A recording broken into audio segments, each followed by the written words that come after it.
Welcome back to r/LegalAdvice, where people ask questions, get advice, and we get satisfaction. If you are new around here, please don't forget to subscribe to the channel to join our awesome community, and without any further ado, let's dive right into the stories. And the first one is titled, Need Help Going to Small Claims Due to Landlord Not Returning Deposit of $1,250. Repeated attempts to resolve were met with vague responses. Once a warrant was served, I was told to bend over because I'm going to F you to get more than deposit due to the painting of 2 rooms. Located in Virginia, wife and I suing landlord in small claims court for unreturned security deposit of $1,250, need help being completely prepared. The issue: our previous landlord has been dodgy and vague about returning our security deposit. He claims to have sent it in the mail, but we have not received anything, almost 2 months out of the lease. He repeatedly offers excuses. I filed a claim with the court on January 17th, and the warrant in debt was served to his registered agent, which is an attorney. Once served, I have received a succession of phone calls from the LL that are intimidating in nature, the last of which ended in him telling me to bend over because he's going to F me in court. I asked what the amount of checks were that he claimed to send. He said $250 and a check for $150 for our new baby. This is the first we are hearing of over $1,000 in damage. He claims it is because we painted 2 rooms, which were in desperate need of it when we moved in. Unfortunately, we only have verbal permission and nothing written. We did not receive any list of deductions that he claims to have sent before Christmas, except that he texted me on December 28th asking for our new address so he can send out the deposit. Thanks for reading, and thanks in advance for any advice you can give us. And guys, I'm curious, have you ever dealt with such a hostile landlord? And if so, how did you deal with the situation? Let us know about your story in the comments. And a person in the comments of the thread said, according to VA state law, your landlord has 45 days from the end of your lease to identify any damages. If the landlord fails to do so, it appears that he forfeits his claim to those damages. This does not apply to concealed damages such as fraud, but he would have an awfully hard time arguing that he didn't notice that the rooms were repainted. And another person in the comments said, so this is the law in Virginia. It says that there is a 45-day limit, and if the landlord doesn't give an itemized list of damages and return the security deposit at the end of that period, then the landlord loses the right to withhold anything. And it says that the landlord would be on the hook for reasonable legal fees incurred by you trying to get your deposit back. I wouldn't be worried about what the court has to say. The law is explicit. The only big X factor is if you didn't zero out the utilities that you are responsible for. And the next one is an update to the landlord story from before. Virginia, today was our day in court. We were called last, so we sat there for 3 hours stressing over it. Once we were called up, we were sworn under oath. The landlord immediately requested a continuance under the grounds that he wanted to file a counter suit. The judge denied on the basis that he has not filed anything and he is welcome to appeal once the verdict was made. I started by saying we were there because we had not received our security deposit or a written list of deductions within 45 days of the end of our lease and delivery of possession, which was in violation of the Virginia Residential Landlord and Tenant Act. I mentioned that today marked 75 days out of our lease and 60 days out of the date that the landlord agreed to meet us to get keys. I handed over our text transcripts of recorded phone conversations, emails indicating intent to not renew, forwarding address, etc. I provided utility bills to show we were paid up well before the end of our lease. I even included the receipt for the U-Haul truck we used to move before our lease. In addition, I brought the lease, move-in and move-out photos, a move-in report, the statute I was citing for reference, etc., but we didn't even get to any of this. When it was the landlord's time to speak, he implied that my phone transcripts were out of order. They weren't. I also brought a CD with MP3s, but there was no way to play it. The judge mentioned I could file a request to bring me phone before the case. I will keep that in mind. Landlord essentially rambled on, didn't bring any evidence and only said he sent the documents with a timeline way different than what he told us. Long story short, the judge was not having it and explained it is landlord's responsibility to document everything. The landlord mentioned multiple times that we painted, but the judge said that she didn't care if we trashed the place because landlord did not fulfill his obligations of sending notice. He said that we owe him $2,800, not sure where that number came from. I am still full of adrenaline, so this may seem a little choppy. I am happy to clarify anything, but first, thank you all for your wisdom and guidance. We won. As we were leaving, it seemed landlord walked into the clerk's office to file a suit for the $2,800 he claims we owe him. What should I worry about in terms of this since a judgment has already been made? Too long didn't read. Landlord's only strategy seemed to get the case continued, but landlord was denied. Landlord brought no evidence. We won. And guys, if you have watched until here and enjoy my content, please don't forget to like the video to help me with the algorithm. Thank you so much in advance, and now let's continue with the stories. And the next one is titled, Sister Cannot Leave the House She's Living In with Her 3 Kids. My sister, her husband and 3 kids currently live with her in-laws. Her kids are all under the age of 5. Her husband is emotionally and verbally abusive to her. She hasn't admitted to any physical abuse, but I've heard stories of how he treats animals, so it is not long before it happens. She wants to leave him and is talking about divorce. He's been off and on drugs since she met him and is currently back on them, and she cannot take it anymore. Currently, she is staying because she's worried about keeping her kids. We had a plan that if she could get her kids out and go stay with our aunt, who is a few blocks away, then our brother, who's in a different town, could pick her up and she could stay with him, so her husband cannot harass her and she can clear her head and start filing for a divorce. Her mother-in-law and husband will not let her take the kids out of the house, so she has given up. If she calls the cops, will the police do anything or will they say it is a civil matter? Also, the vehicle is in her name and he doesn't have a license but keeps taking it. She won't call the cops while living there obviously, but when she is out, can she get her vehicle back, or because they are married they cannot do anything? And a person in the comments said, your sister needs domestic violence advice way more than legal advice. You or her should contact a domestic violence group/women's shelter in her area. Or you can start with the National Domestic Violence Hotline. I wish you both the best. Also, can the brother and aunt maybe come by when the husband is away for a while? If he can handle the confrontation with the mother-in-law, he should be able to help her get the kids out. And another person said, can she have mother-in-law go with her and the kids on an outing and then make the outing really to somewhere like the police station or somewhere public and safe where family will be waiting to help her and the kids get away from mother-in-law? I suggest the police station to make it safer for her, and maybe family would contact them beforehand so they know what is about to happen. I don't know, just an idea. And guys, if you have any good ideas on how to help OP in this situation, aka what would you do to get out of this, please let us know in the comments. And the next one is an update to the Sister Cannot Leave the House She's Living In with Her 3 Kids story. I would like to thank everyone who posted in the original thread. My sister and her kids got out and are now safe. Unfortunately, he got physical with her and she had to call the cops. He got taken into custody and won't see a judge till Monday. She was able to get an RO for both her and her kids, which I suppose is a restraining order. So we are helping her to get a divorce, and I may be back with questions.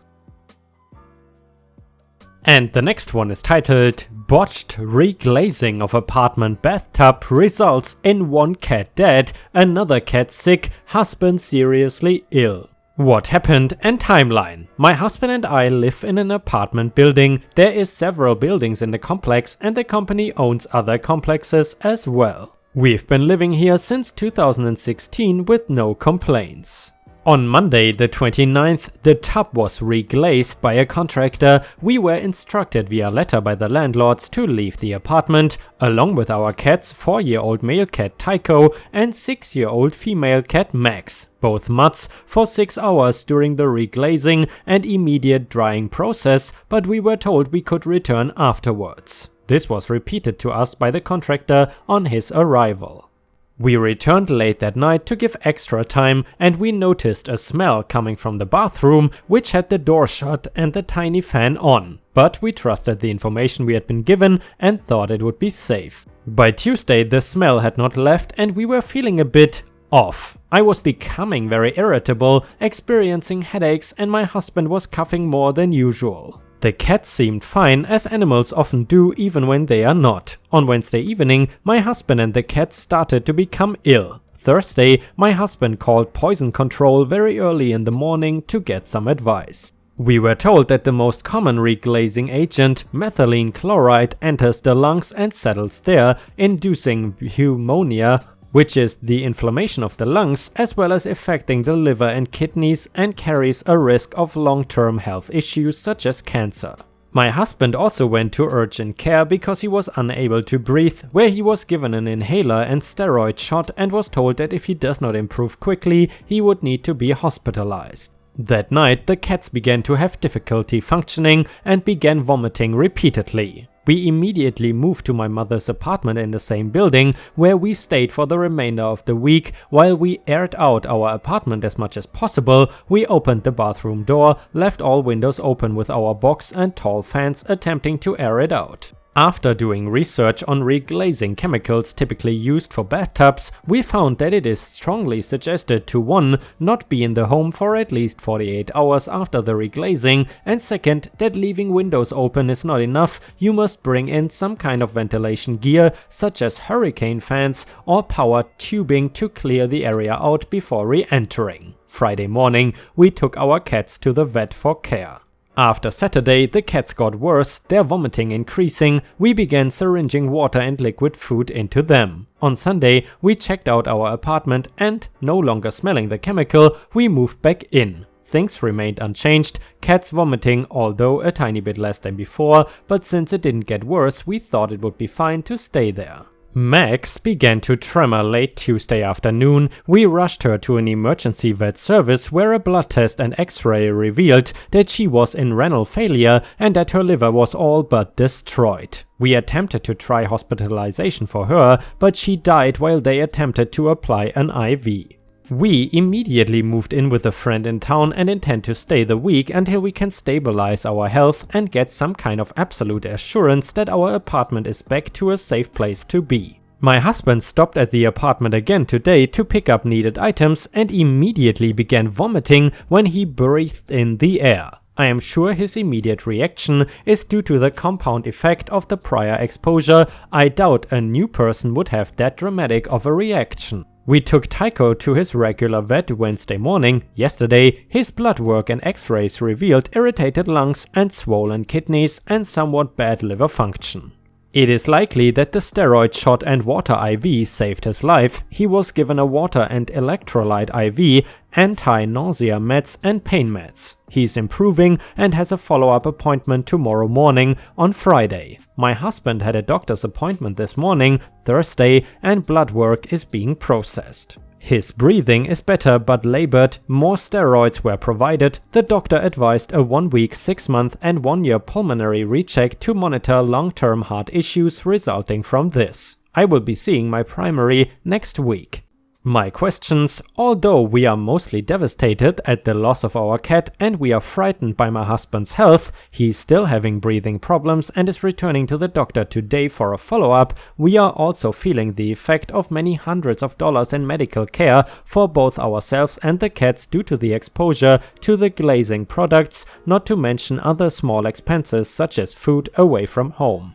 We are wondering where we stand legally, mostly just so we are aware, not necessarily because we plan to take legal action. We are also unsure if we would even take action against the apartment company or even the contractor. Also, we don't know what kind of lawyer to look for. We are pretty hesitant to take legal action, as we know that there is a difference between things that are cutting corners and things that are actually illegal and enforceable. We also understand that just because we have the legal right to pursue either the apartment company or the contractor, it may not honestly be worth the time, energy or money it takes. We are also concerned about future relationships with the complex.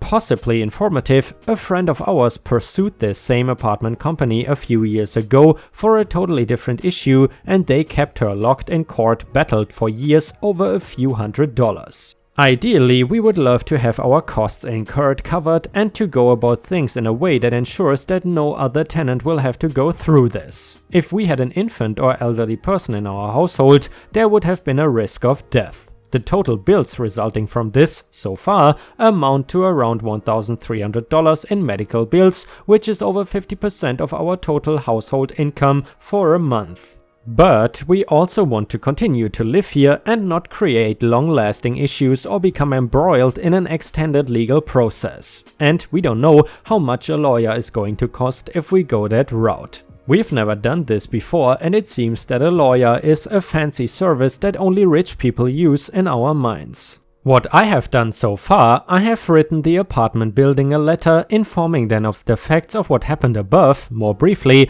I attempted to take a non-adversarial factual tone.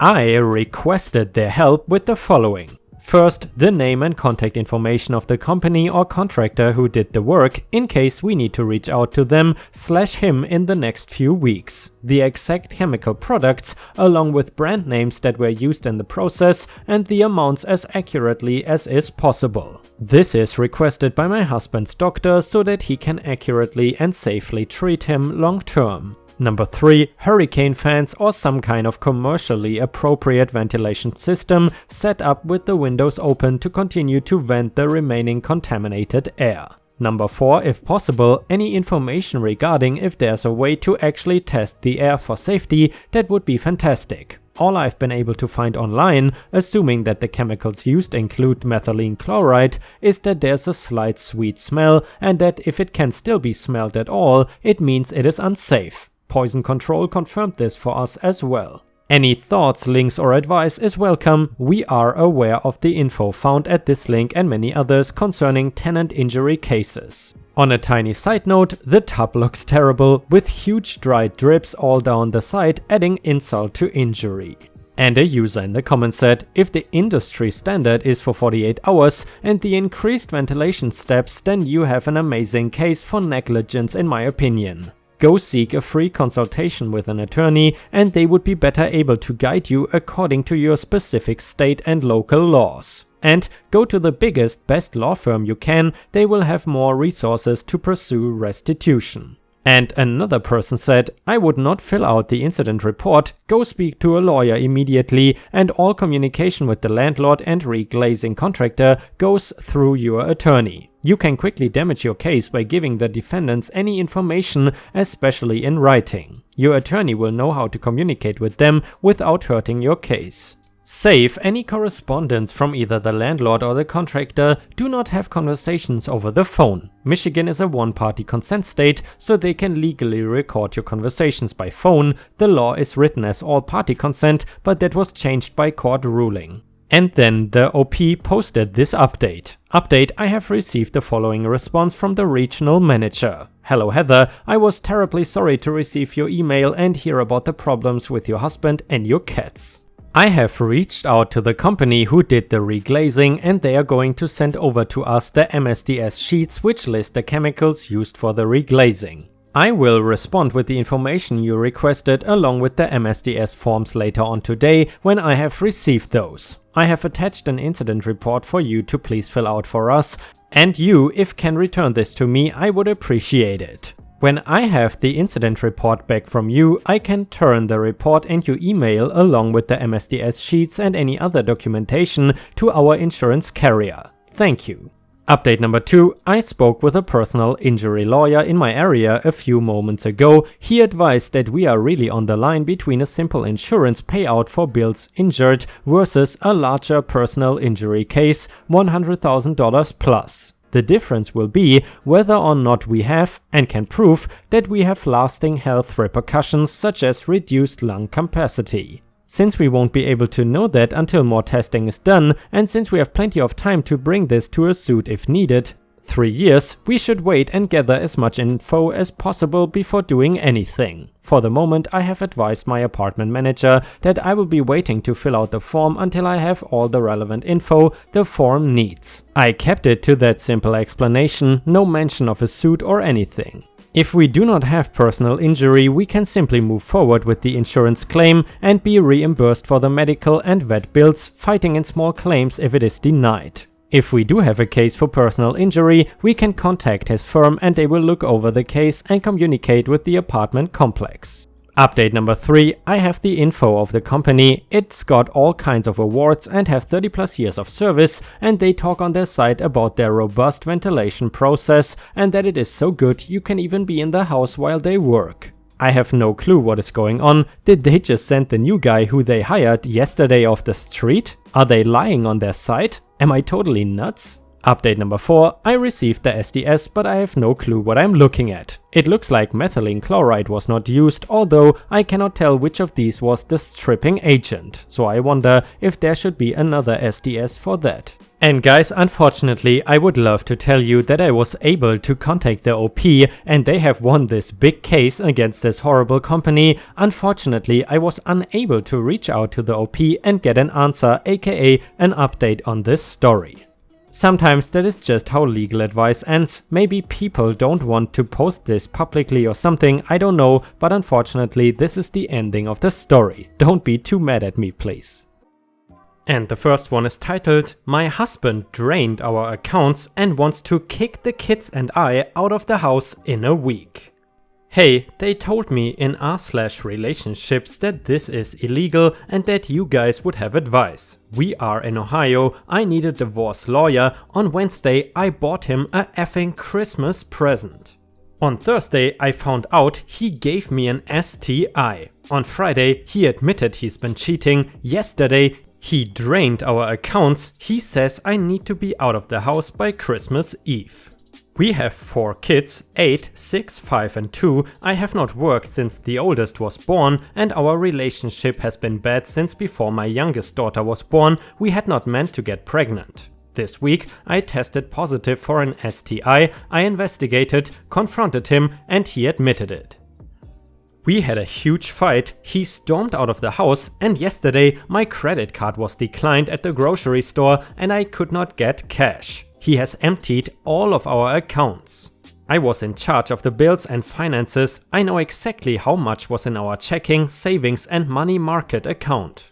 He has changed his password for his 401k and he did not respond to my frantic texts all day, but just sent me an email saying I had a week to get myself and my kids out of his house and I had better get a job or go back to your parents if I expect to feed them. We bought the house together before the kids were born and I paid half of the down payment. I have no money or credit cards, so I cannot even get a lawyer. I am sitting here staring at a Christmas tree, crying and wondering if I will have to return my children's presents for food. I have no idea how this happened. I live 2 hours away from my family, so even if I got a job, I would have to pay for daycare. Should I sell my wedding and engagement rings? Do I make a resume and apply for a job in my old field, accounting, or just get a job at Starbucks or McDonald's? Can he do this? And a user in the comments said, "Man, your attorney is going to wreck him over this. That much bad faith is going to make a judge a lot less sympathetic to any arguments he makes in his favor when determining custody and the division of assets. Do not move out until your attorney tells you to or a judge orders you out. That house is likely as much yours as it is his, and if so, he cannot evict you for any reason. If you have the money, get an attorney now and start the process of getting an emergency support order. He does not get to leave you high and dry like that. If you cannot afford an attorney or if he has taken all the money you might use, call around anyways or get in touch with legal aid. In the interim, do what you need to do to survive and feed your kids." Get in touch with your local food bank and with a domestic violence shelter. You are not alone. And guys, wow, please let me know your opinion about this story, but in my opinion, the husband in this case definitely deserves the Douchebag of the Year award. And the next one is an update to the previous story. First, I want to say that I logged out of this account that evening and did not come back until now. And I was blown away by all of the people offering food, gift certificates or just goodwill, and I started crying again. I will respond to each of you individually. So, to recap, my STBX is a cheating ass and he panicked and tried to erase his family. And by the way, I'm not sure what STBX means, but it's definitely a synonym for husband. Anyway, the update, this all happened on a Sunday, so there was not a lot I could do right then. I put the kids to bed and called my mom and cried. Then I called my mother-in-law, who was horrified. My in-laws came over that night with $200 in cash and a check for much more. My father-in-law did not say much, but he did fix my bathroom door, which is how he shows affection, and muttered that he would fix this. I opened a new checking account at a new bank, thanks for this advice, with the check my in-laws gave me. I opened a new credit card in my name. My mother deployed a niece to help with childcare for the next week. I called in a lot of child-minding favors, and with the cash my in-laws gave me, I was able to pay the babysitter while I worked this out. I met with 2 divorce attorneys. Both of them told me about what you had said, that he was legally screwed. I chose one and we set the process in motion to get an emergency hearing, but by Tuesday my old checking account had most of the money back and my husband was asking to talk. On the advice of my lawyer, I took half of the checking account money and put it in my new bank and kept records of everything.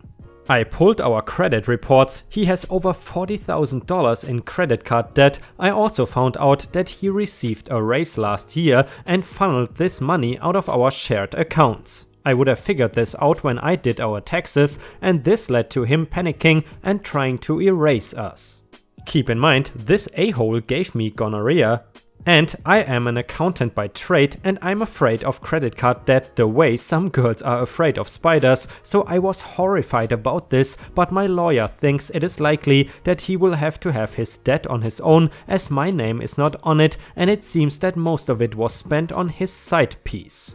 We have started mediation, which he agreed to when he realized that he would need to pay for both of our divorce attorneys. My goal, which my lawyer thinks is reasonable, is to ask for alimony until I either remarry, not likely, or my 2-year-old is in school full time, and to have a reasonable amount of child support until she's 18, and then we will split college costs for all of them. When all the kids are in school, I cannot concentrate on getting back to work. I also plan to sell the house and buy a smaller house in a less elite section of town. The kids can share rooms and I can live mortgage free. So I am heartbroken and deceased, but there's also an incredible weight that is lifted from me. Our marriage has been bad for so long and I did not even realize how unhappy I was and how absent my husband was. It took my 5-year-old almost a week to realize that daddy was gone. Everything is looking up. And guys, fortunately that is a sort of happy ending. But I gotta say, I'm still sort of frustrated / triggered by how much of an a-hole that husband was. What would you have done to that guy in case you were the OP of the story? Let us know in the comments. And the next one is titled, My brother is in prison for something I did. I want to own up and make sure he is released. I am 17 in Washington State. Last year I sold some drugs to a girl in the neighborhood and her parents told the police and eventually they arrested my brother who was trying to get rid of my drugs so I would not get caught. I told my parents, but they told me to keep my mouth shut. I cannot live with myself. He has to serve until at least 2021. He will be 26 by then. He has done nothing wrong. It is all me. My parents keep telling me to keep it shut. They say it's already behind the point that I can do anything and I will end up having myself locked up alongside my brother. I want to confess I'm willing to face whatever consequences that come my way. I don't know what to expect. My question is that if I confess, will they listen to me? And will they release my brother? Will they make his record clean so that he does not carry a criminal record for the rest of his life? Who should I go to? Police? My brother's lawyer? Do I need permission from my parents? They don't want me to do it. How can I make it right for him? And then a person in the story suggested this. OP, it is commendable to do the right thing, but I want to make something very, very clear. First, most likely your brother will not get out of trouble for this. He will still have a felony conviction on his record for attempting to destroy evidence. He may not get out of jail, however, there's the possibility that they may reduce his sentence. Second, you will most likely be charged with a crime and you will have to go to jail and serve time. Basically, what I'm trying to get at is this. The reason why your parents are keeping you from going to the police on this is you're going to F up your own life and potentially you may not help your brother's life out at all. Or maybe you could reduce the sentence, but the fact of the matter is he's still a convicted felon now and life is going to be much harder for him and it will never go away. And guys, I'm curious, what would you suggest OP to do? I mean, in fact, it is a commendable thing, but in the end, I guess it would not change much. And the next one is an update to the prison story. I really wanted to make things right with my brother, but it seemed like it was not a good idea. I talked to a lawyer who went through everything and told me that if I confess, my brother may get reduced sentence, but maybe not, as he will still be charged with possession and destruction of evidence and he will not be released from prison. So nothing will happen more than the chance of a small reduction. I will also get charged and will likely go to prison for a few years. I talked to my brother and he does not want me to do anything. He says punishing myself will not help him and he would rather I stay out of trouble so that I'm going to prison would count for something. He says if I also go to prison, then what he has been through will be for nothing. I have made a promise to myself, I'm gonna stay out of trouble, study well, work hard and make a lot of money and give half of everything I earn to my brother for the rest of my life. It is a big promise, but I will keep it. He's there paying for my sins and it is not right. I hope I stay strong and do whatever I can for him as he has been strong for me. Thank you for helping me. And guys, I'm curious to hear your opinion about this story. Do you think the kid made the right choice? Let us know in the comments. And the next one is titled Advice for Presenting Evidence in a Minor Traffic Case. So, long story short, I pled not guilty to a traffic violation that I wholeheartedly believe was not my fault. I live in Atlanta and the violation occurred on May 5th, 2016. The gist of it is that I was going to my friend's house to borrow his cap and gown for graduation and there was an accident in the intersection in front of his place.